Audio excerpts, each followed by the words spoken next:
And now, a show with inappropriate language. The Powell Movement.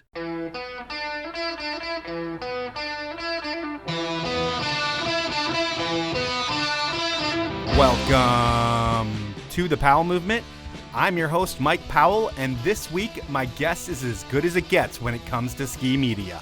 Sierra Shafer is a really fun person. She's also the editor-in-chief at Powder Magazine, and the road she took on her way to one of the most important desk jobs in skiing has no educated ski bum chasing a dream to it at all.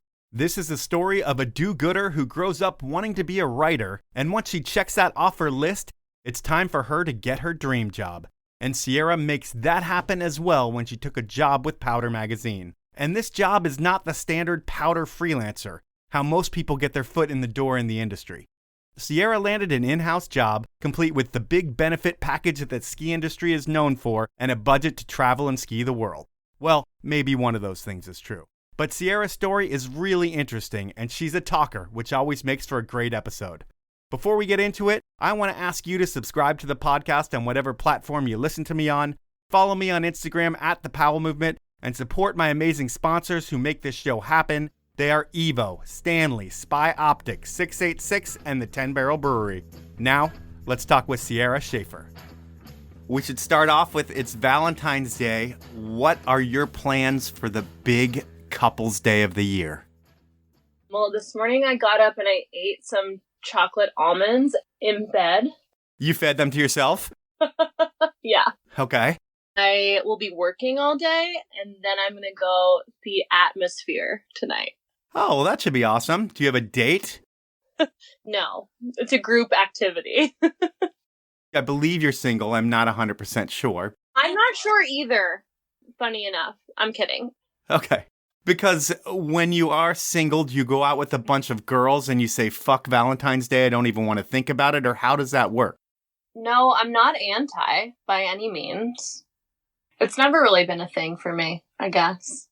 But I did give some friends some flowers yesterday, and I did send out some children's Valentines to my friends. With candy? No, but they did have like pop-up glitter little characters on them and funny puns. Were you the kid that didn't give away candy to kids in school? You just gave them a card with, like, from Sierra? Probably. Oh, man. I know, I didn't have a lot of friends. Well, my research says I think you did have a lot of friends, and we'll get into your life and times. And oh, God. Are you born and raised in Colorado? Is like Estes Park your home from the time you were little? Yeah, so I was actually born in New Jersey. Oh, wow. What exit? Yeah. That's a funny joke. I never heard it before. I was born in New Jersey, but then we moved to Estes Park when I was about 10 days old. So that is home, and that's where I grew up. And it was a really amazing place. And it was you, and I think you have a younger brother, Forrest. Family together and doing well? Yeah. My parents are semi-retired and absolutely crushing it and just live in their van half the year. And are always inviting my brother and I to come do rad stuff with them, but we have to work. And they forget that we have jobs now that they don't. And so I'm like, no, Mom, I can't come on that sick trip that you guys are doing. I have to go to work. They're killing it. What did they do for money where they can be killing it now in retirement? I think they were just really frugal, but also we shopped at a lot of Goodwills. But my mom was a law enforcement ranger in Rocky Mountain National Park. Total badass, search and rescue, all of that. And my dad owned his own business, painting houses. After he left a career of drug and alcohol inpatient psych treatment. They figured it out, and very fortunate that they did. Yeah, based on those careers, it's not something I think that you retire on and live the life, but they are, so that's pretty awesome. Yeah, and they still work. They guide, hike, and bike trips. They're active. And what kind of stuff did they get you into as a kid? Were you into skiing really early and hiking and doing all the things that Colorado offers? Oh, yeah. I mean, they moved to Colorado because they'd both skied there and wanted to raise their family in the mountains and be skiers. And Estes isn't close to a lot of the ski areas, but it's got a ton of great access in the national park. We grew up skiing in Summit County and all of that. And then when I was super young, I learned how to ski like before I can remember. But there used to be this tiny little resort in Rocky Mountain National Park called Hidden Valley. which has since closed down just due to concessions and things like that. But it's still a great backcountry zone, and there's a lot of people sledding there now. But yeah, we grew up skiing, hiking, biking, climbing, kayaking, paddling. We used to take these incredible spring break trips every year where they'd like load my brother and I in the Subaru, put the skis on top, put the trailer behind with the bikes, and put these kayaks on the trailer, and we would go and drive through Summit, and we would ski. Then we'd go to Glenwood Springs, and we'd bike, and then we'd go to Moab and paddle on the river. And we were such little brats. We were just like, we want to go to Mexico on a cruise with our friends. And meanwhile, my parents are putting together these epic, awesome spring break trips that now I would love to go on again. And that's all the stuff I love doing now. But it was just funny then. We'd be like, oh man, road trip, darn. A road trip to go work, it sounds like, if you're going on like a 10-mile hike and your parents think it's amazing. Oh, yeah. But we were really lucky in that way to just have a ton of outdoor exposure when we were young, for sure. Was there a lot of religion in your childhood? Because the more I researched you, the more religion kind of came up everywhere. Really? Yeah. I wouldn't say religion, but I did grow up going to church and got pretty into like the evangelical, I don't know if I want to say movement or scene or whatever. When I was like early teens, middle school, I really latched on to that. And that wasn't something that came from my parents per se. They were probably kind of like, ugh. But I definitely was really exploring like my faith and belief system and all of that, like early teens, and definitely continue to like sift through that. It's changed a lot and shifted a lot now in adulthood. But yeah, I was like a little tiny religious zealot. I was like really into exploring that. At 13, I mean, you're so into it that you were able to talk your parents into letting you fly to South America to volunteer. Yeah. And how do you talk your parents into letting you go to another country, probably your first big trip on your own? How do they let that happen? Gosh, wow, this is like taking me right back. Yeah, so I found out about this volunteer organization through some friends and whatnot that did service projects all over the country, or all over the world and the country. And I decided that I wanted to go to Peru for 4 weeks with this group. And they did a ton of research. Like, obviously, the organization was pretty dialed and, reputable. Yeah, reputable. And I guess my parents felt like that was safe. Yeah, so when I was 13, I went to Peru for a month without them. It was a bunch of other, kids of all ages. You had to be 13 up until 18, I think, was the group. And I think there was about 60 of us, and they broke us into teams, and we did a bunch of service projects and cleared trash and built some stuff. And yeah, it was a long time ago. And that was so fun that the next year you convinced your folks to let you go to Belize and do the whole thing again. Yeah. I almost actually got sent home from the trip to Belize. What'd you do? There was a weird day. We were in a park and we were doing the project, but every day we'd take our peanut butter and jelly sandwiches in our brown bags for lunch for whatever we were doing that day. And we were looking around and noticed we were in an area where there was clearly a lot of homeless people. And here we are, a bunch of white kids from America. Not everyone was white on the trip, but like essentially a lot of privilege. And we're sitting there eating our sandwiches, and we start to get really uncomfortable realizing we're doing this around a bunch of people who probably don't know where their next meal is coming from. And we asked our trip leaders if we could give them our lunches, and they said no. And I think part of that was their responsibility is for us, our well-being. Yep. But it really pissed me off and a couple other people, and we gave them our sandwiches anyway. And we got really pissed off, and we were like, hey, we're down here, like, supposedly, gosh, there's so many layers to this now. I have so many views. But I was like, we're supposedly down here helping. And probably all we're doing is just furthering this bullshit white savior mentality. And like, this isn't okay. And this isn't what we believe or what we're about. And we were like kind of irate about the whole situation. It was like causing some dissension in the group, and we almost got sent home. So that was the last trip I went on with them. Whoa, what a way to rebel. Yeah, it was weird. It was super weird. But all in all, definitely set me up for a hunger and a desire for travel and learning that there are right and wrong ways, or maybe just better ways to travel and experience other people's cultures. Yeah, it was a good learning experience at a young age, that's for sure. Yeah, when you think back to it now, as it's been a long time, I mean, what are the life lessons that you still think back to from when you were 13 and 14 in these underprivileged areas? Does create some life shifts for you? Oh, yeah. Man, this is heavy. It's so important to acknowledge the privilege that I have and the privilege that I come from when in those communities, and whether you're traveling, on a surf trip to Mexico or you're in Milan or whatever you're doing, just like being aware of the way that your actions and the way that just where you come from is perceived, I think, and being sensitive to that. And then just being really careful not to assume or categorize people based on where they're from or what they have or what they don't have. And there's a way to like serve and give and be kind that isn't patronizing, I think. There's like so many layers to that, and just going into it really humbly, I think it's just like a good reminder to be self-aware and to be open to what other people's experiences are and be really careful about how you treat other people, I think. All those things are things that everyone gets, but a lot of people don't get them till they're 30 or 40 years old and they realize, God, I was an idiot for most of my life. Well, I still feel that way. But you do learn a lot when you're 13 and 14 years old because of going on those trips. Yeah. The next stage that you get into is getting into high school, and you weren't some loser religious geek in high school. You were also the homecoming queen.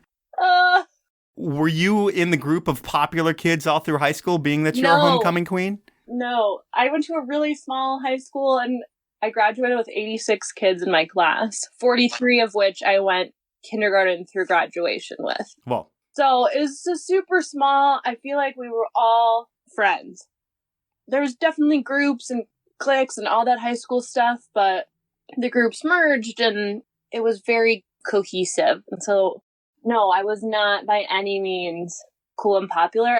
Here's how homecoming works, is it's the entire student body votes on it.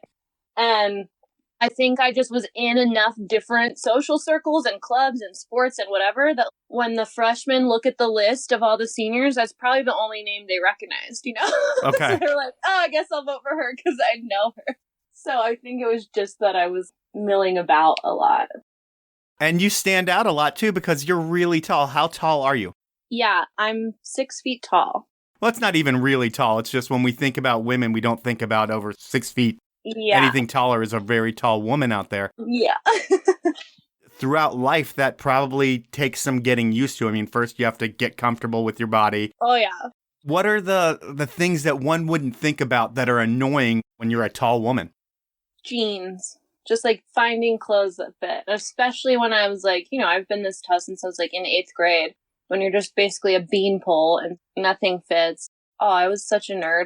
I had the worst time finding clothes that fit. Like, still, even in the ski industry, I have a pair of Patagonia bibs that I actually sent into their repair center in Reno, where, like, they can fix things.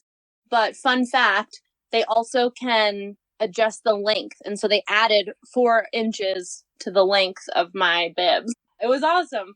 You can also get inches removed if you need that, too. But I got 4 inches added to my bibs. It was hard to find ski pants that fit. That's really cool for the 4% of the population that needs to do that.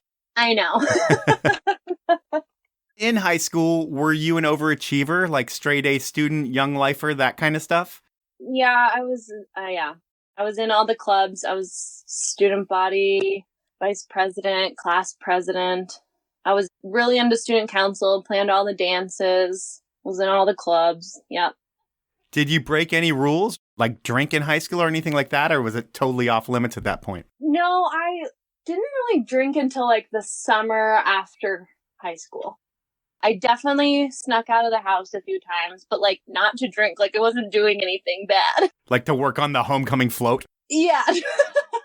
To like go do extra homework. No, I had a boyfriend who was in college, so I was like trying to hang out with him, and I would say I was at my friend's house and I was somewhere else, but I wasn't drinking, so I was at least feel like I was being safe when I was like driving around in the night.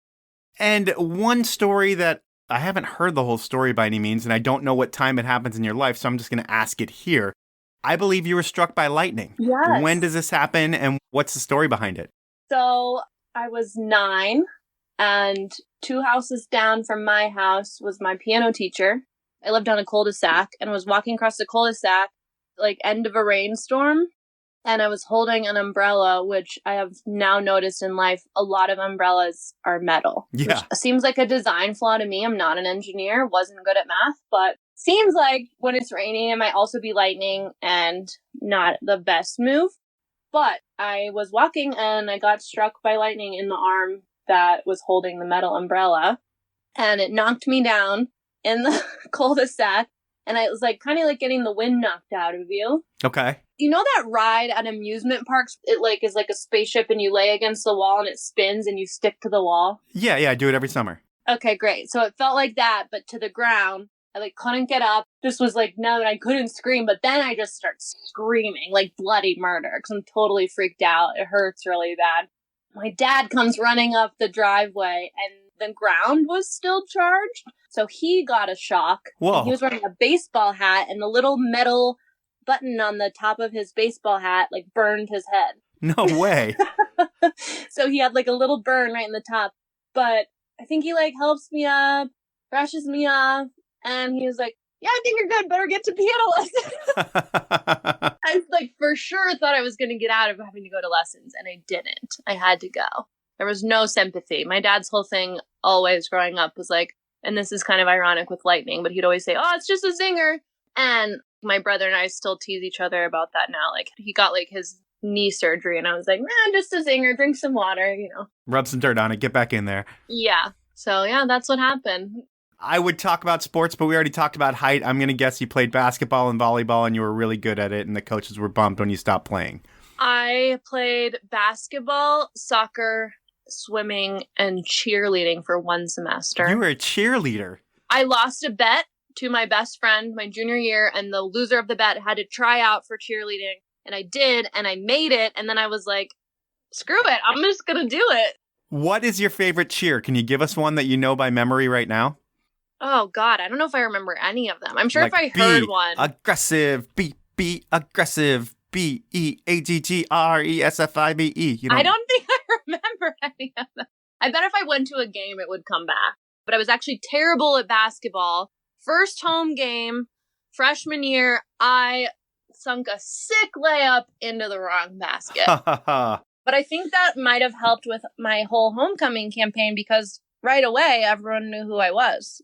That's the girl that made the basket in the wrong hoop. Yeah. You know, it was right after the halftime switch. You know, it's very confusing. But my basketball career actually is undefeated. I played basketball 8th grade and 9th grade. We never lost a game. Well, there's something to hang your hat on forever right there. I do. And when it's time for college, did you start in Colorado? Yes. And what made you only do a year or a semester or however long you were there for? What made you transfer?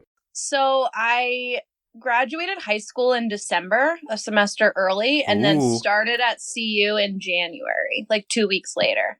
Terrible decision. Yeah, why would you want to do that? I was just so excited. Like, I was a nerd. I really wanted to go to college. I could not wait. So I was like, I'm going right now. I wish I'd waited to the fall and, like, done something fun for that semester, traveled or worked or whatever. But I went to college in January, and so everyone's, like, already knows everybody. There's 40,000 undergrad students. It was super overwhelming. And you came from a small high school. Yeah. And CU was like my dream school. And I really wanted to go to their journalism school there. It was like really prestigious at the time. And I got there and started going to classes and like was really not into the program. It was a lot of theory based, and which is great, but we weren't doing a lot of writing. And I just wasn't that into the program. It ended up shutting down right after I left, actually. And it has since reopened. But I could just tell something like wasn't working there. And so after 3 semesters, I just was like, I'm not doing this anymore. I want the complete opposite. What's like the 180 I can take from here? Which I found at Waynesburg University, which is about an hour south of Pittsburgh. It's right on the border with West Virginia. Beautiful rolling green hills, but super rural. It's in Greene County, which is the like poorest and least literate county in Pennsylvania. Then there's this shining little brick, tiny school on the hillside. And I went there and I was there for 2 years before I graduated. How do you even find that from being in Colorado and being a Buffalo with a school that on paper, I would think that the journalism school at Colorado, just because I know it really well, the school would be great compared to Waynesburg University, which I probably know from the Super Duper Looper at Hershey Park. How does that happen? So because my family's from back east, we grew up spending a lot of time back east, like Philadelphia, New York, New Jersey, all that. So I knew about a lot of small schools out there just from that. And I started looking at those. And of course, there are like a lot of private schools that are super expensive. And I was going from paying in-state at CU, which is also not cheap, but a lot cheaper than a private school back east. But kind of through that, and I started thinking, I'd really like to play soccer again. And so I started looking at the different schools that offered that. Somehow found Waynesburg through looking at what some of the other Eastern PA schools who they played in soccer. Okay. I found it that way. I was visiting some family back east, early August, I think. And I drove the 5 hours across the state, went and visited Waynesburg, totally fell in love with it. It was this beautiful campus. And they offered me a scholarship that made it cost the same as what I was paying at CU. Based on grades? Based on grades and actually just being from out of state, because they don't get a lot of people outside of Ohio, Pennsylvania, West Virginia. And they really wanted to bolster that. So there was a west of the Mississippi scholarship available. And they were like, oh, and you can start in 2 weeks. They had rolling admission. So I went home. I quit my job. I moved out of my house in Boulder, was in a friend's wedding, and then drove to Pennsylvania and went to school there. And it was incredible. I loved it so much. This is a smaller school where you get a lot more attention than you would get at a place like Boulder, and you can have a personal relationship with your teachers, that kind of place. Yeah, I definitely peaked in high school and then was little fish in a giant ocean at CU. And I was like, I want to go back to being in charge. But it was so wonderful.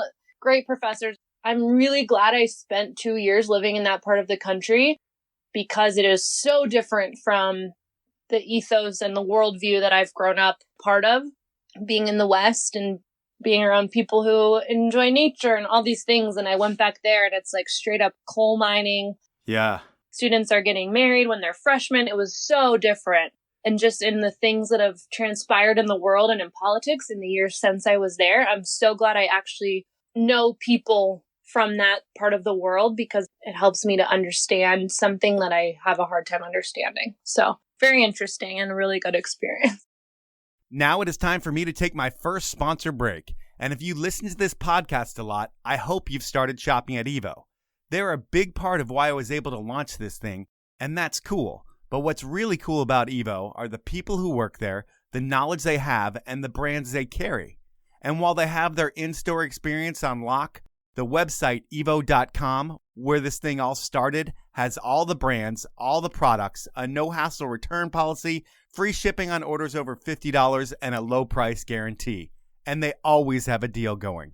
For listening to the podcast, I have a deal for you.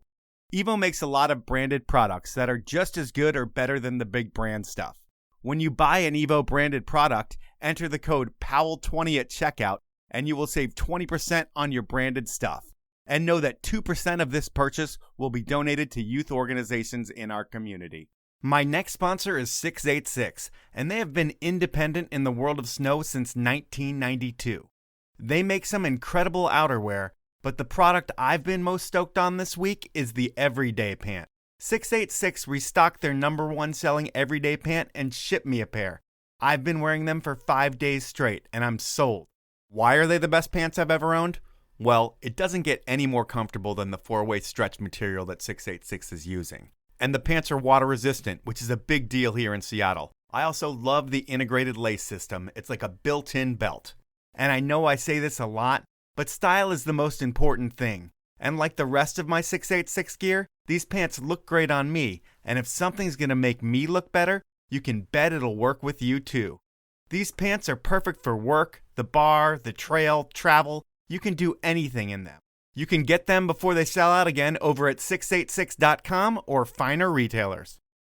My final sponsor during this break is Stanley, the brand that has been a leader in keeping things hot and cold for over 100 years. They invented the vacuum bottle, and you've seen it so many times in your life. You know, that green bottle that kept your grandpa and your dad's coffee hot all day long? Well, Stanley still makes a bottle like that, now in a bunch of colors, and they work better than whatever you're using right now. The reason Stanley is the leader in hot and cold is because their product is better. I mean, they created the category and they keep innovating. But Stanley makes so much more than that iconic bottle. I personally use the water bottles and pint glasses daily, and my drinks stay hotter or colder than yours by at least an hour. You deserve that same quality. Now you can get 30% off all Stanley products by heading to their site, stanley-pmi.com, entering the code Powell and the number 30, all one word, and boom, it's that easy. I just saved you money. Those are some of my great sponsors. Now, let's jump back into the podcast. Are you skiing at all? Do you make the pilgrimage to Seven Springs while you're in school? I did. Yeah. That was eye-opening. The rope tow, and I don't know if they still have the roller skating rink, but what a great place. Yeah, Seven Springs. It's a special place. I love those kind of skiers because it's like, this is not great, but they're out there doing it at night in the rain and it's freezing and they're going.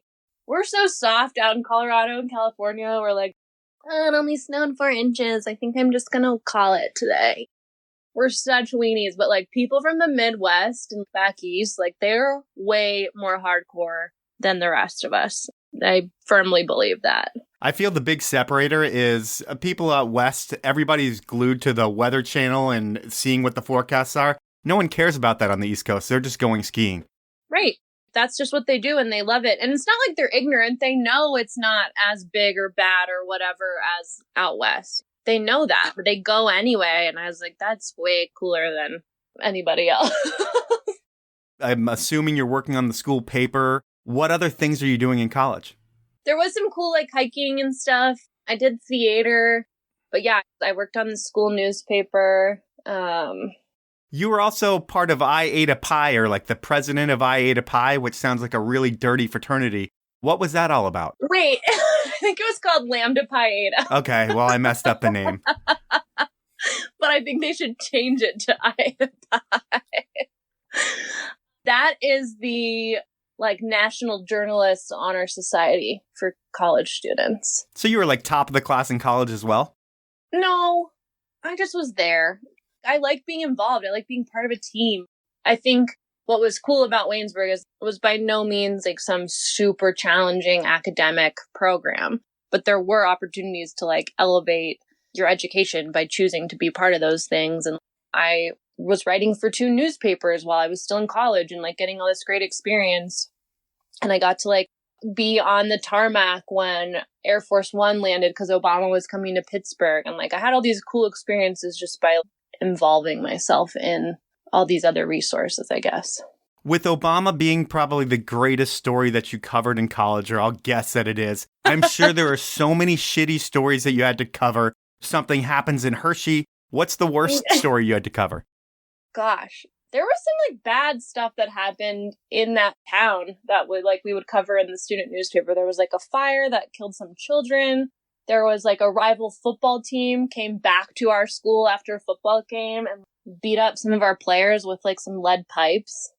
I remember the headline was like a quote. It's not funny, I shouldn't laugh, but the headline was this huge above the fold front page. It just said, "So much blood." That is a great headline. And that was like the quote from one of the witnesses of one of these kids getting beat up. So there was like some tragedy for sure. And then, boring stuff like covering meetings. Every journalist who ever like went to journalism school or worked for a newspaper has been to like school board meetings or town council meetings. And a lot of times they're really, really, really boring. So yeah, that's part of the job. Not every part of every job is fun by any means. Yeah. So you graduate in like 2011 and you have a plan. I think you have a boyfriend at that time, and like so many young couples in love, you're going to work all summer, you're going to save money, and you're going to go see the world. And the difference from me doing this and you doing this is I would head to a place like Amsterdam or the Greek islands and eat and drink my face off. But you head to Malaysia and you're going to volunteer at a Bible school. Now, you have done this your whole life, but is your boyfriend into that type of shit, or do you convince him to start doing that? I can't believe you found out all of this ahead of time. That's what I do. This is so weird.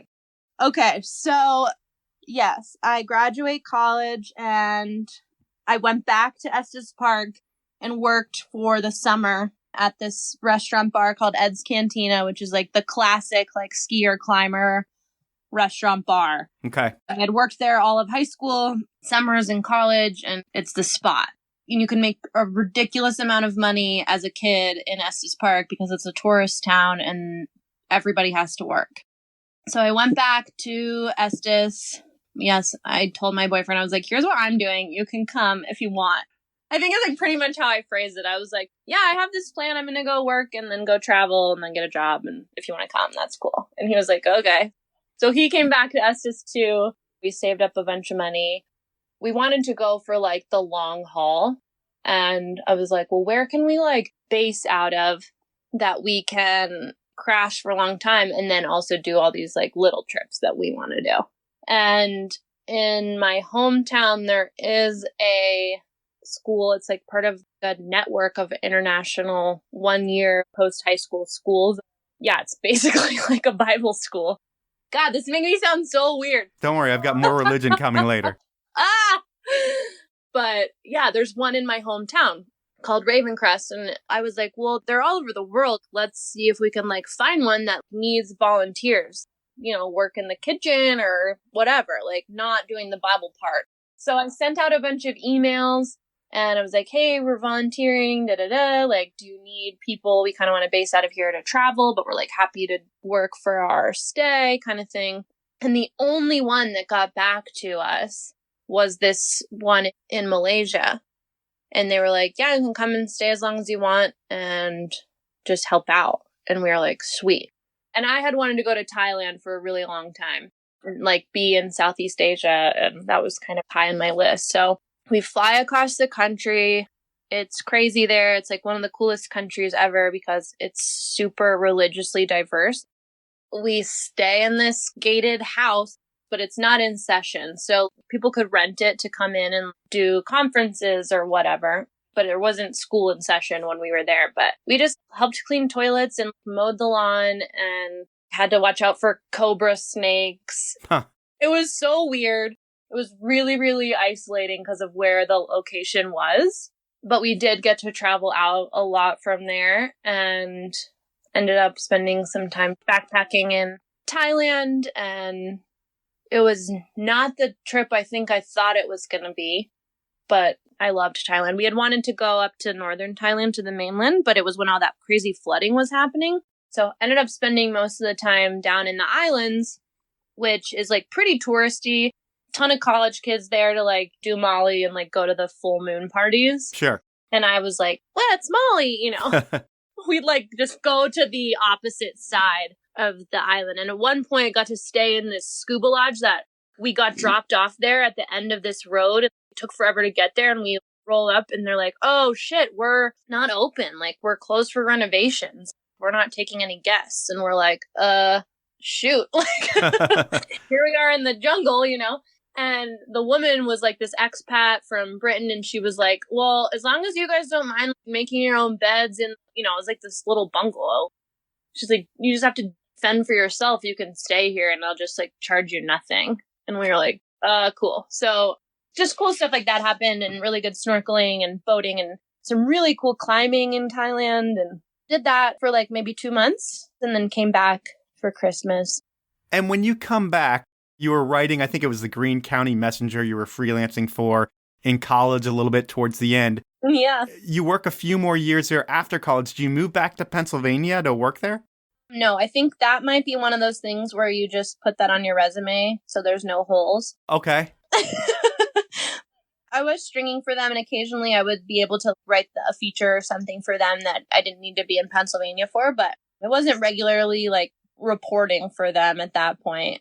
So you're back in Colorado? Come back to Colorado and then move to LA, actually.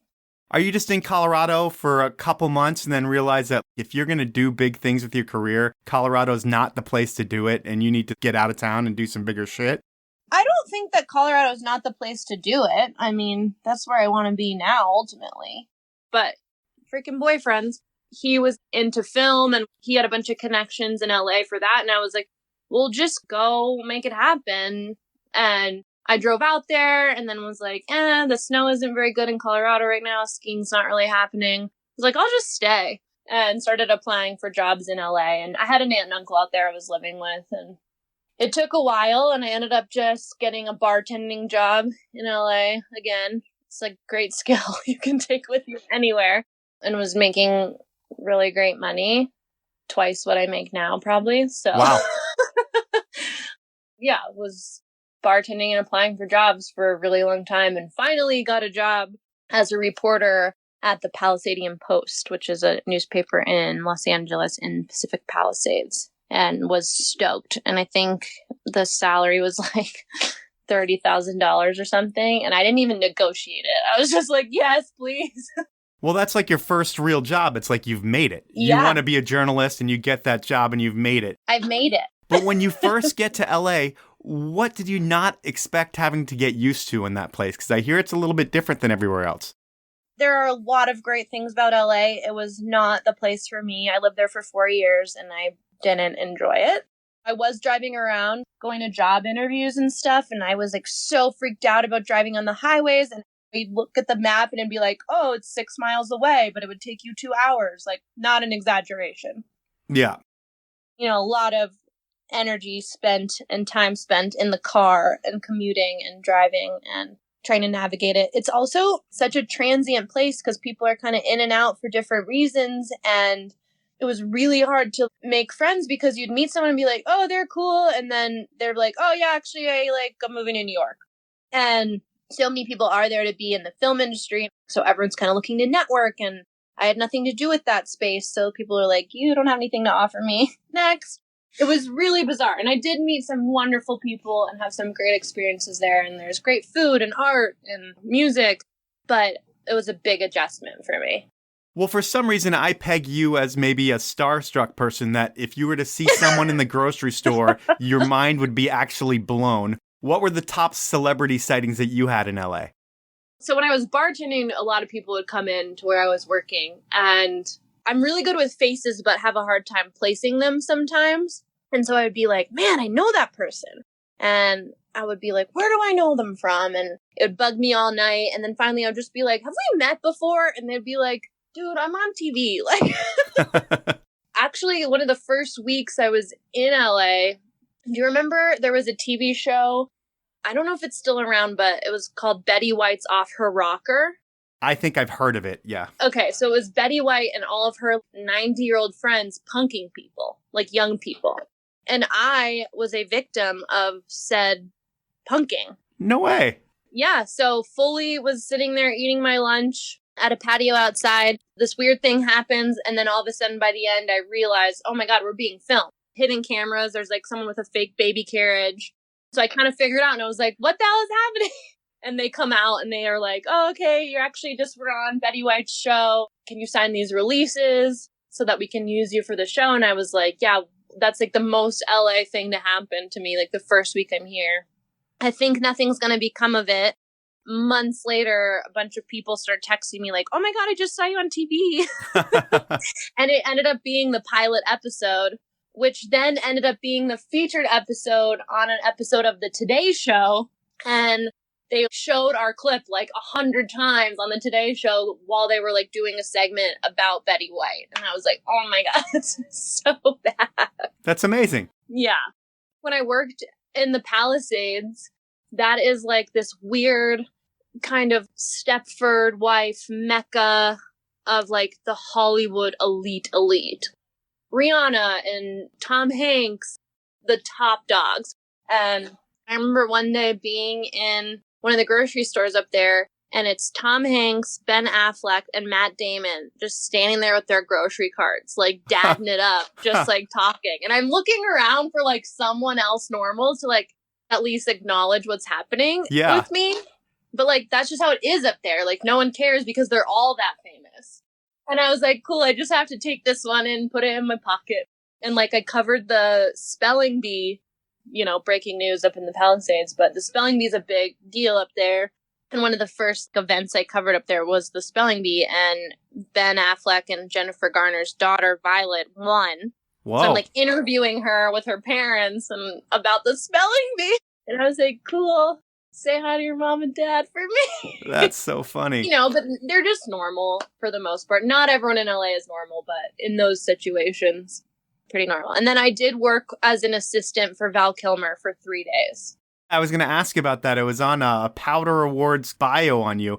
Why does that only last 3 days? Did Val not like you? I quit so fast because also, yeah, like I said, not everyone's normal. And it was very strange. A lot of like middle of the night phone calls. Some people are so famous and so disconnected from reality, I think, that he just like didn't even know how to like utilize an assistant.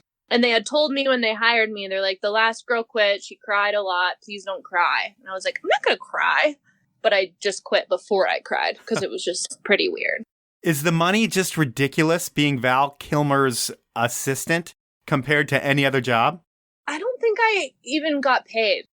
The first day I met him, he just gave me a big old round wad of cash in a rubber band and was like, just hold on to this for when you need it. Huh. So then, like, when I went to pick up his dry cleaning under a fake name, or like he needed me to get almond milk from the store, I used that cash. And then when I quit, I just dropped it off in an envelope at his house. And I just like never said anything. I don't know. It was very strange. Did you ever have to do any free work? Did you write for free to get your foot in the door at places? Oh, I did. And I kind of regret that now just because I think that undercuts people who are doing it professionally. And I did do some writing in exchange for gear kind of thing, like gear reviews. I used to write for this online gear magazine that I don't think even exists anymore. I'm not sure, but... Is that the hiking magazine? Yeah. And it was like a backpacker kind of thing. And so I would call in backpacks and gear and that kind of stuff for them and then write the review and get to keep the backpack, Yeah. So it was like that kind of stuff. So yeah, for sure. When I was like really trying, I'd always wanted to like work for Powder or outside, I was like trying to steer my ship that direction by having some kind of content portfolio items that at least connected to that more than the spelling bee. I only ask because I've seen you post before where people are writing to you saying, hey, I'll write this article for free. And you almost shit on them for they should not write that article for free because who cares about getting your foot in the door? You need to get paid for what you do. Yeah. But in your life, it worked to actually do some stuff for free and build your resume that way. It did work, I guess, in its own way, but I just don't think that's the right call. I was part of it. I just don't want young writers or new writers to think that that's what they need to do. If they're good enough, if they can write, they should pitch their ideas, to like real magazines or real sites, and like stand by their work and get paid for it because they deserve to. And that's the right thing to do. And, Powder's a business. We have a budget. If you're going to give me a piece of content that's helping me to run my business, I need to pay you for that. That's like the right thing to do. And so I just want people to advocate for themselves and stand by their work in that way. It's time for my final sponsor break. And the first brand I'm going to talk about is Spy Optic. Based out of Southern California, Spy is the intersection of style, party, and technology. They've been supporting snow, skate, moto, wake, and more for as long as I can remember. And some of the best athletes in the world, like Phil Casaubon, Eric Jackson, and Tom Wallish, proudly represent Spy. The reason why the best want to be on Spy's product is because they have been creating goggles and sunglasses that look better than everyone else's, and the Happy Lens outperforms any other lens on the market. I don't have time to walk you through the tech, but next time you're at the shop, try on a pair of Spy goggles or sunglasses and see how much better the lenses are compared to what you're using right now. And check out how much better you look. Don't thank me yet. Thank me after I save you 20% off anything on the Spy site. You know the drill. Go shopping on spyoptic.com, then enter the code TPM20, that's all one word with the number 20, when you check out, and you'll enter the Save and Support program. You save money and support me. And it's easy. Spend $1,000, enter the code, and you only pay $800. My final sponsor is the 10 Barrel Brewery, and they have been brewing beer out of Bend, Oregon since 2006. And since they started brewing beer, they are committed to skiing, snowboarding, biking, and drinking beer outside. While I see a lot of copycat brands out there lately trying to mimic what 10 Barrel is doing in the outdoor space, no one puts their money where their mouth is like 10 Barrel. This year, They produced both a ski and a snowboard movie. The ski movie is Watch This, featuring Lucas Walks, and then they have Hold My Beer, a snowboard movie featuring Curtis Cizik. They're also holding 3 hella big air events where there's big prize money for the riders and a party for everyone else. They support a team of world-class athletes. They have a snowmobile bar, their Beer Cat, and I've seen some images of a mobile jump that looks super dangerous, but that's what 10 Barrel is, dangerous and fun. You can find out about all the events, the Beer Cat, and a whole lot more over at 10barrel.com. And next time you pick up a 6-pack, make it a 10 Barrel and drink it outside. Those are my sponsors. Now let's jump back into the podcast. You do almost 2 years at the Palisadian Post, the lifestyle editor or something like that? Yeah. Yep. And when you leave there, how do things start developing with Powder? Do you network your way into that circle? Have you had friends in the ski world the whole time that maybe you've been in and out of contact with? How does Powder start for you? So when I was still at the Post, I was like, okay, I'm an editor here now. Like, this is as far as it's going to go at this job. So I start to think like, okay, maybe now it's time to like really redirect my energy. I mean, Powder was my like dream. So I was like, how do I get there? And the normal route would be to intern there or to pitch and write for them a bunch. But I was like so intimidated to pitch them stories because I was like, oh, it's just like so over my head. Like they're so good and so professional and amazing. But I kept seeing this one woman's byline in Powder, in Outside, in Backpacker, in Ski. Like I kept seeing this woman's byline show up. And I was like, man, whoever she is, she's killing it. She's writing for everybody. And I do a little Google and find her, and I reach out to Megan Michelson. She is everywhere. Everywhere. And I don't know who she is at the time, but she's one of the most fantastic writers, the consummate professional, just absolutely an amazing journalist and writer and person. So I like pretty much cold call her, and she's so gracious, and she spends like 2 hours talking to me. And she just really encouraged me to like reach out to Powder and to pitch them. And it was awesome. And then about 2 weeks after that, she sends me an email. She's like, hey, I just heard that Powder's hiring an assistant editor. They're like opening up their head count. She's like, you should totally apply. And she put in a good word for me, having never met me. We just had these few conversations. She like said, hey, make sure you look at this resume. And they did. And I got an interview, and I got a second interview and ended up getting the job offer. And I really believe that like had she not elevated my name, like there's no reason for my resume not to get like lost in the shuffle. You know, there's so many applications that come into these positions, and I didn't come from the ski space by any means, and I was living in LA, and so there's a lot of reasons that they would have or maybe should have overlooked my resume. So forever grateful to Megan for that. Having her name, putting in a good word for you carries a lot of weight, so it's nice to see that that worked out. And it was a pivotal time in the industry when you came into it, because it's like 2014, 2015-ish. And at this point, print has already started to feel the shift. Mm-hmm. There's still a place for print, and there always will be. But when digital came on, it was like print had to share the space with this other medium. Yep. Were people talking about that behind the doors at Powder of like, how are we going to change with the times when you first came on? Yeah, absolutely. I mean, our office is in a building with a number of other magazines like Surfer and Bike and a lot of the trans world titles. And it's interesting because some of the magazines have editors who are like specifically a digital editor or the social editor or the magazine editor or whatever. And Powder is unique in that, not always, but since I've been there, shared those responsibilities. No one is like siloed to one medium. Sure. Which I really like. But yeah, we were totally having that conversation about how do we stay relevant? What can we do digitally that crosses over to print and vice versa? And Powder has and maintains the largest social media following in all of ski media, including TGR.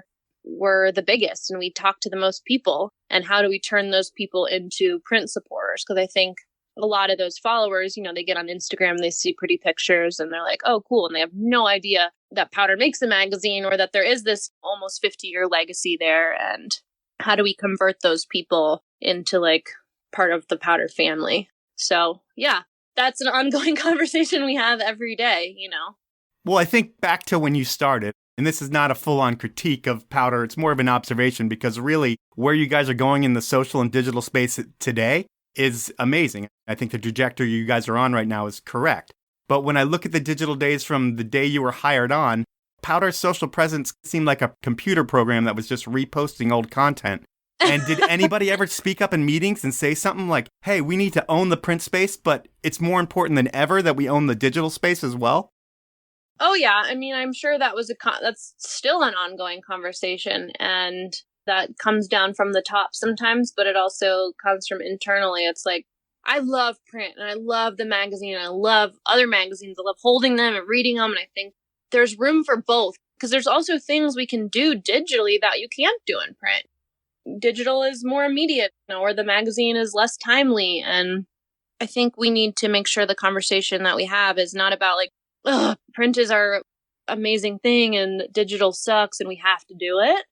It's not. It's a tool. And same with the social things. And it's like, they're all tools that serve different purposes. And how do we make them work together cohesively and put the same energy and love and thought into the digital space that we have always done for print? And that's hard because, you're spread thin.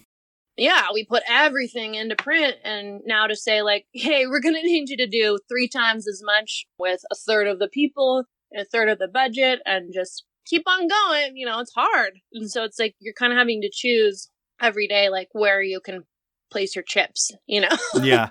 Okay, today we're going to focus on this. And then next week we're going to focus on this and kind of navigating that. Well, I look at the progression of your social media as, in the beginning of your time, I was kind of involved in a podcast that we did, so I was very aware of it.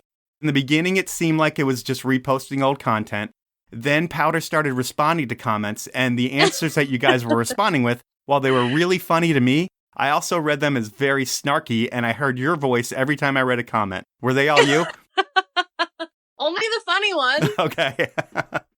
I did have the opportunity to take ownership of a lot of our social channels there for a season and still, keep a close eye on it. But I had some really good advice given to me from the gear editor at one of the snowboard titles. Because I was asking him, I was like, man, people are being dicks on social media. And I was like, I don't know what to do. And he was like, that's just it. You just have to call it out. Like, they're just being dicks on social media. And he's like, get ahead of it. Be funny and engage with them. And so I just started posting like a lot of Taylor Swift gifs and trying to have some personality to it. And I had fun with it. And I hadn't like engaged with it because I try not to even look at the comments sometimes when I know it's going to be a bad one. But like yesterday, we posted this Lindsey Vonn feature that we had run in our December issue, and we ran it online yesterday. And I can't imagine being her and just the comments she must get all the time, because even the ones on just our channel, I was just fielding them all day, like full on just deleting some that were so atrocious.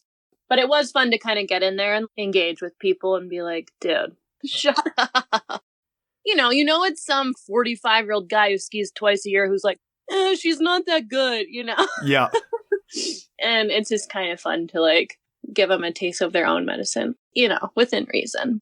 But it's crazy. I mean, when I started, we had a whiteboard next to my desk and I would write down by hand the like 4 things we were going to post on Facebook that day. And that was like how we tracked it. And that was only 4 or 5 years ago.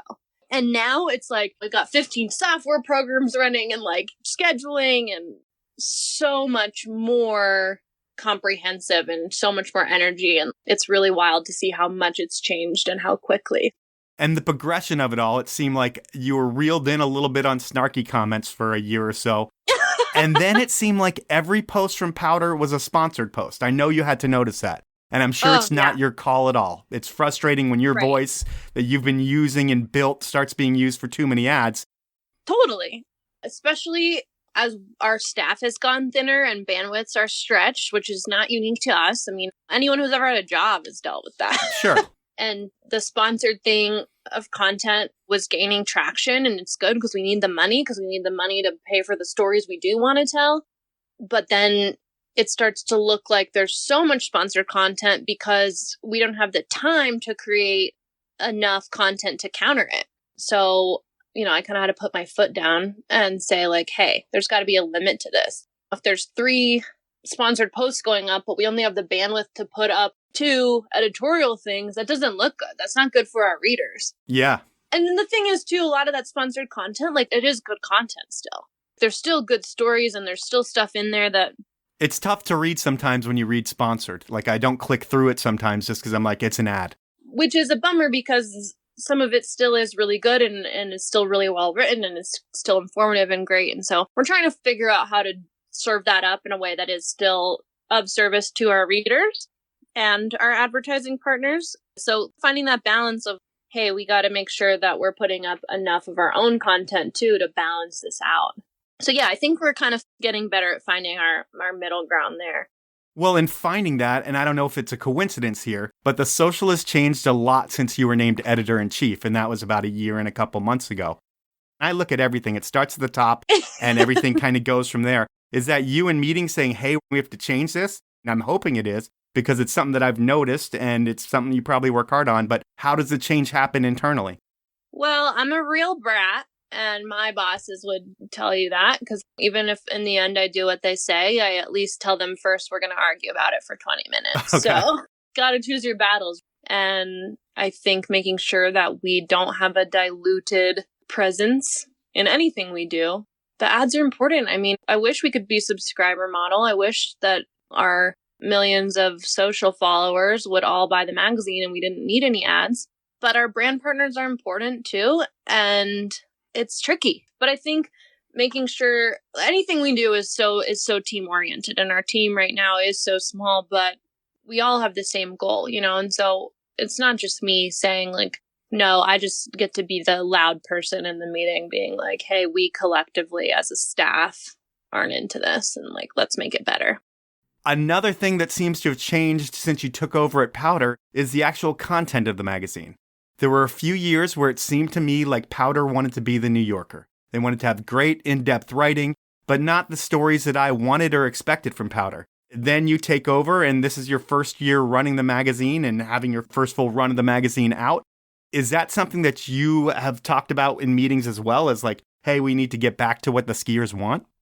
Gosh, so much of this first year for me, so challenging.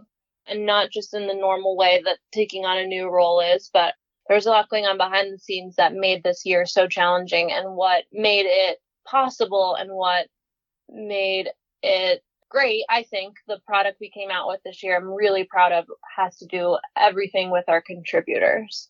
These stories come in a year in advance, the pitches come in and we assign them, and we owe so much, and I personally owe so much to the incredible contributors and writers that we work with, because they're the ones who are so on the ground and so in tune with what's happening in skiing and what skiers are about and what they care about. And they're the ones sending us the pitches. And yes, at the end of the day, it's our job as editors to say, yes, these are the stories and these are the photographers we're going to work with, and this is the layout we're going to put together. But it really starts with the contributors. And so I have to give them credit too. If there's anything in the magazine you want to read, it's because they're pitching it to us.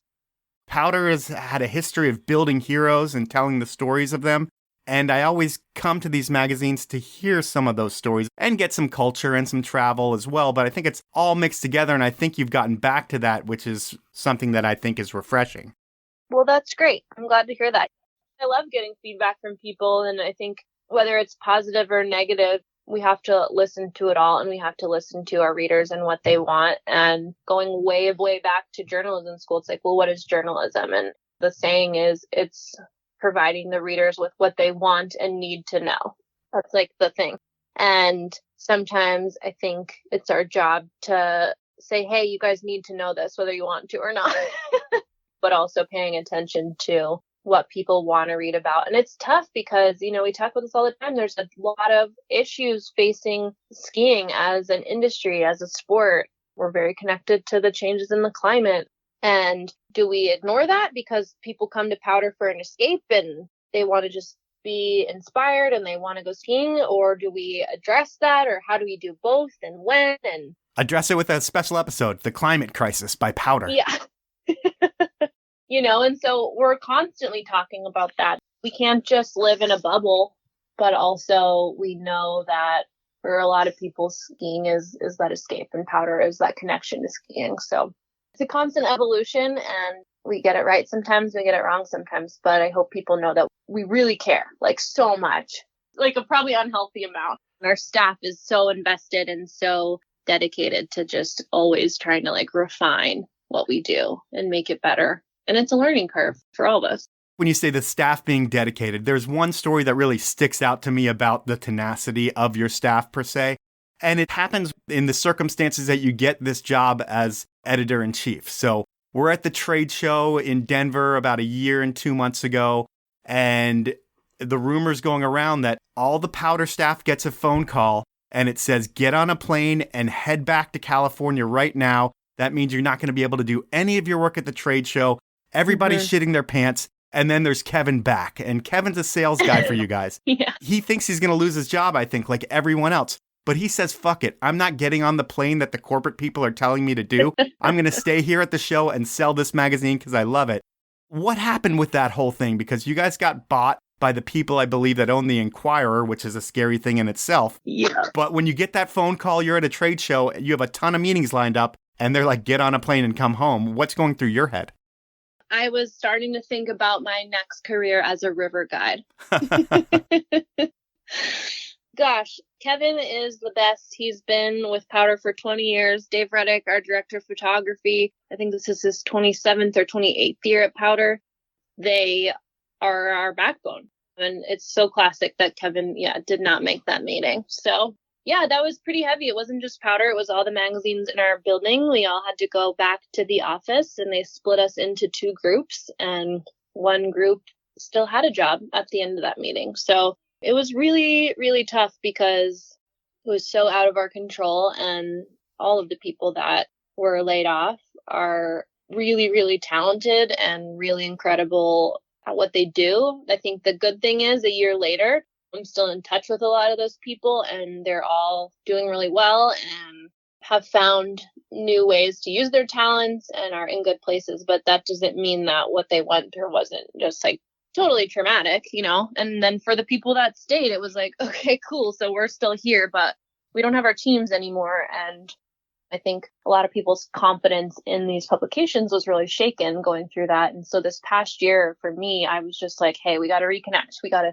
make phone calls and send emails. We got to talk to people and remind them that like Powder is bigger than whoever is on the masthead, whether it's one person or 12. Like when I started, we have to remind them that like Powder is bigger than that and that we're still here and we're fighting for it. So yeah, it was a lot. It made this year really, really challenging. And I really miss working with those people. They're like my people. Yeah, I mean, they're the people you traveled with, you worked on deadlines till 3 a.m. with. Yeah. And then when some of them die, given they don't die, but they're killed from the company, that's a hard thing to accept. And I think it's probably your first experience of the devil of the corporate machine. So you have to process that all too. Like, I could get a phone call at any time and not have a job. Yeah. But for you, there is a silver lining where you are named the editor-in-chief of one of the most important magazines in the history of skiing. And while your way to get to this job wasn't like a lot of other people's, where you weren't ski bumming for a couple years here and just doing everything you possibly could. And I don't think that's important, really. I mean, there is something to being a skier. The way that you came in, you got a lot of experience through other avenues, which is almost more important than just staying straight in the ski industry. But is it strange for you to hold the keys of such an authentic title? Oh, yeah. It's super weird. And when I look back at the bloodline, if you will, of like who has been the editor-in-chief or the editors around me, I'm in awe of like how talented they are, like Davies and John Stifter and Matt Hansen. They've taught me everything, because I came into this space a lifelong skier, but very, very green in terms of the ski industry, if you will, and ski media and all the people I've gotten to work with. I credit them a lot for me being in this position and able to even attempt to hold this job. But yeah, it's super weird. And I try not to think about it. And I try to just come into work and do my job and rely on the other people that I do work with, like the Kevins and the Daves and other people in our company. And also just remember that it's just skiing. Again, another balance where it's like, we're working on the 49th volume right now. So in 2 years, we'll be doing the 50th volume of Powder Magazine. It's crazy. Just crazy. And it's like, oh man, a lot of people have invested in this. They really care about it. It means so much to them. Like every time I go, out into the world and like talk to real skiers, they're like, oh, Powder this, and I have it, and my dad, and my mom got it for me, and all this stuff. And it means so much to them. But I also have to counter that with, hey, it's just skiing, it's just a magazine and it's supposed to be fun, and really try to remember that and kind of marry those two mindsets. You have so much opportunity with Powder, the trips and the people that you get to meet and all the experiences that you're going to have and you have had. Mm-hmm. But when you get sent places, I would think that everybody wants to show you the most gnarly shit at their mountain. And they're like, we have Powder Magazine here and it's going to be awesome. It might not be a perfect day, but we're still taking them here. Yeah. Have you been put in situations where you're kind of scared? Like, Yes. I don't need to be here? Yes, totally. The first time I ever actually skied with the Powder staff. So I started in April, I think. And so we didn't know, I had worked with everybody for over 6 months before any of them had seen me ski. And so I was like, I've kind of proved myself in the workspace, but as a skier, I'm so nervous, right? Yeah. Are they going to fire me? Are they going to regret this decision?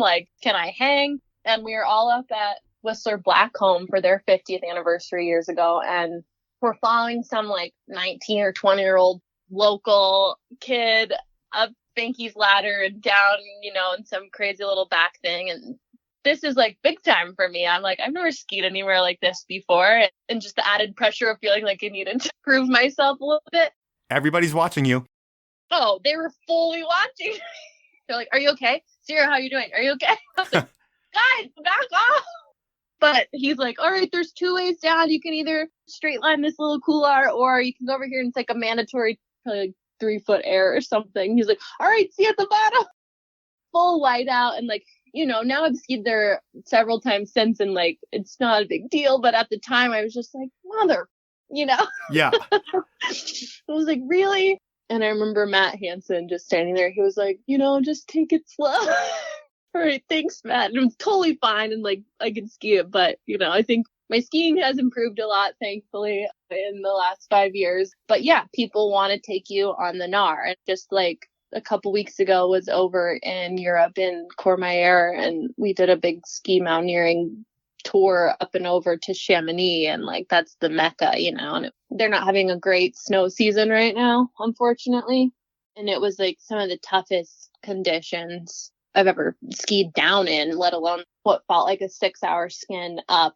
Yeah, people want to take you to the Nar. But that's also my favorite part of getting to go places as someone with Powder is I show up to somewhere I've never skied, and automatically someone's like, here's how you ski this mountain. Yeah. Where you show up on your own and you're like, okay, I'll just look around, look at the map, just kind of try to figure it out, Mm-hmm. But getting to have the super loc dog show you around and be so proud of the place that they're from and want you to have the best possible experience at their mountain, that is the perk of all times.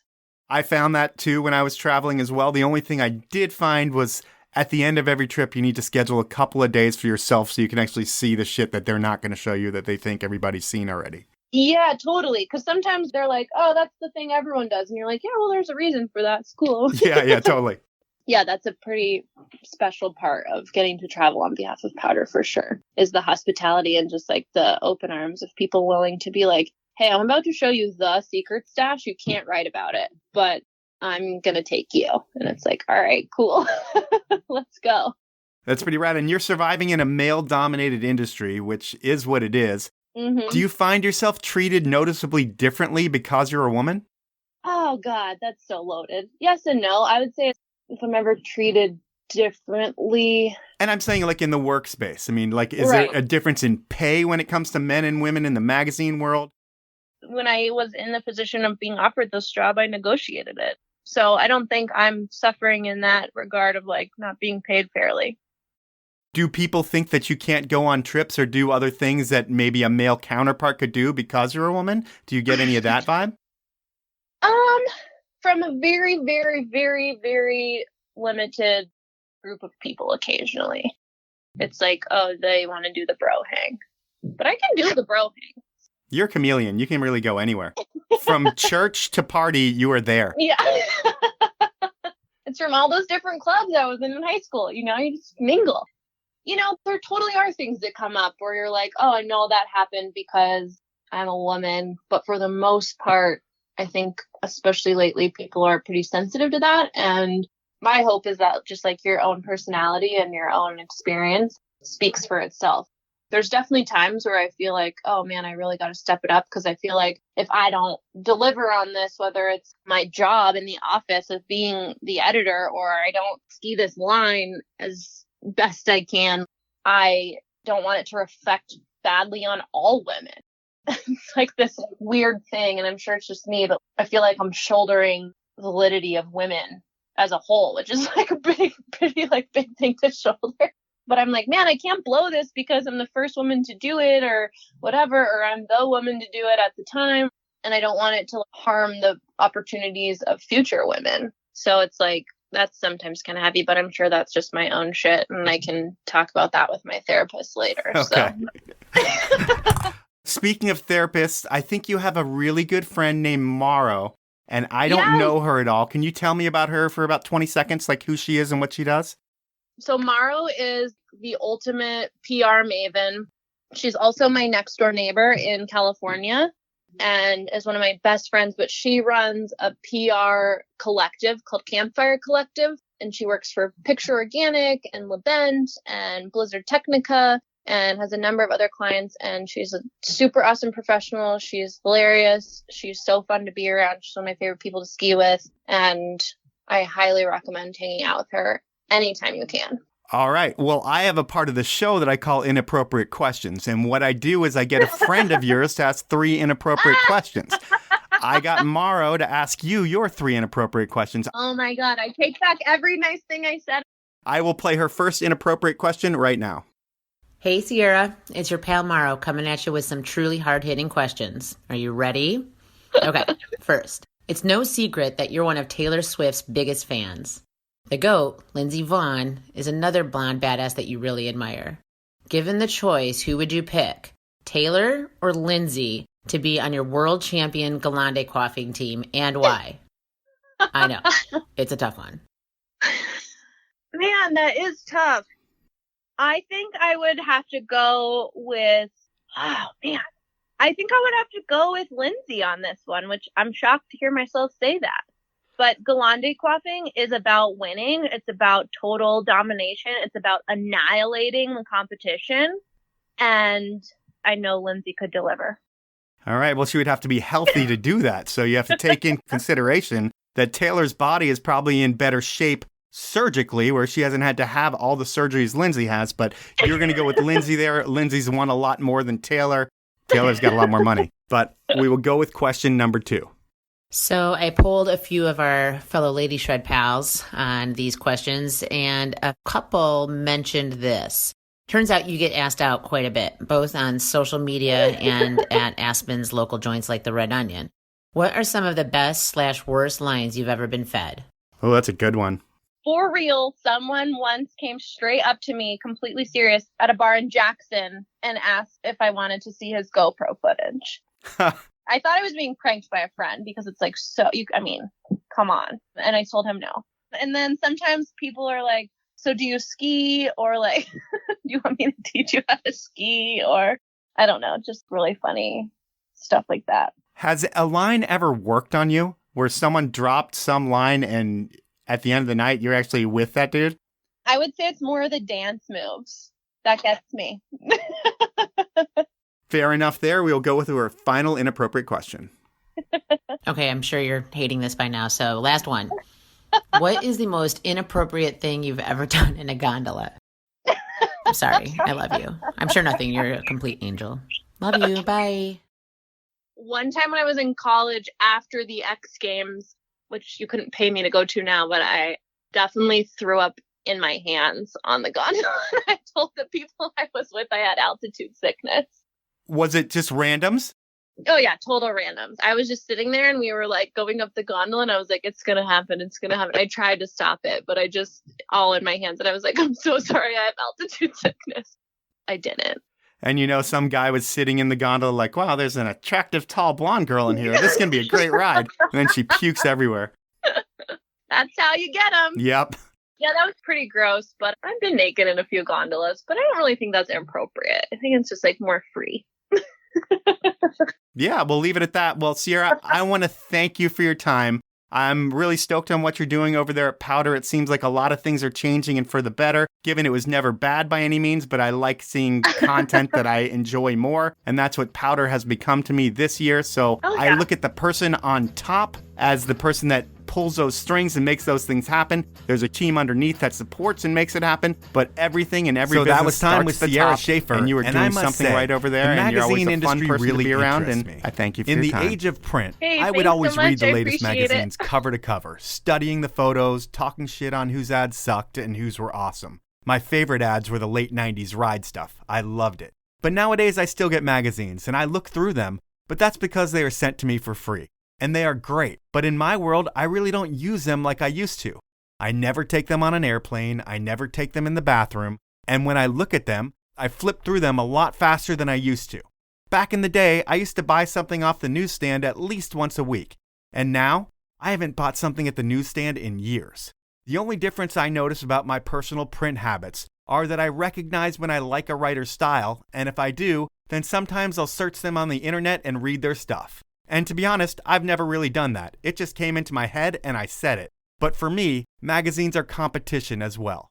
And while I do believe there is a place for print, I think advertisers everywhere would be better off if they look at their print budget and what they spend on digital. And if it's not at least 50-50, something is wrong with what they're doing. And a lot of people are doing something wrong in the ski and snowboard world. If you pay attention, you can see the brands who spend money where the fish are, and that's in digital advertising. And those brands seem to be doing well. Is print a dying medium? Well, that's debatable, and I'm not here to debate that. In fact, I'm going to end this rant right now. So that was Sierra Shafer, and I was totally thrown for a loop with all the religious stuff. I mean, I've met her a bunch, and I would have never pegged her for a person that would spend so much time doing Bible-type stuff. But she went from that to the top of the ski world with not so much ski experience, and nobody does that unless they have some serious talent and everything lines up. Things are looking good out of the gate for Sierra. Hopefully her parent brand will keep Powder alive or sell them to someone who cares. That's the show for this week. At this point, I want to thank you for listening, and I want to ask you to do a huge favor for me. I want you to rate me on iTunes. If you have an iPhone, all you need to do is click on the podcast icon, search for the Powell Movement, click on my logo, scroll down until you see the stars, tap 5 stars, and you're done. It takes about 45 seconds, and if you're on an Android phone, I have no idea how to rate me, but hopefully you can figure that out. You can also email me with any questions or concerns you have. My email is mike@thepowellmovement.com, and I will get back to you. Finally, I need to thank my sponsors who make this show happen. They are Evo 686, Spy Optic, Stanley, and the 10 Barrel Brewery. Have a great week, everyone.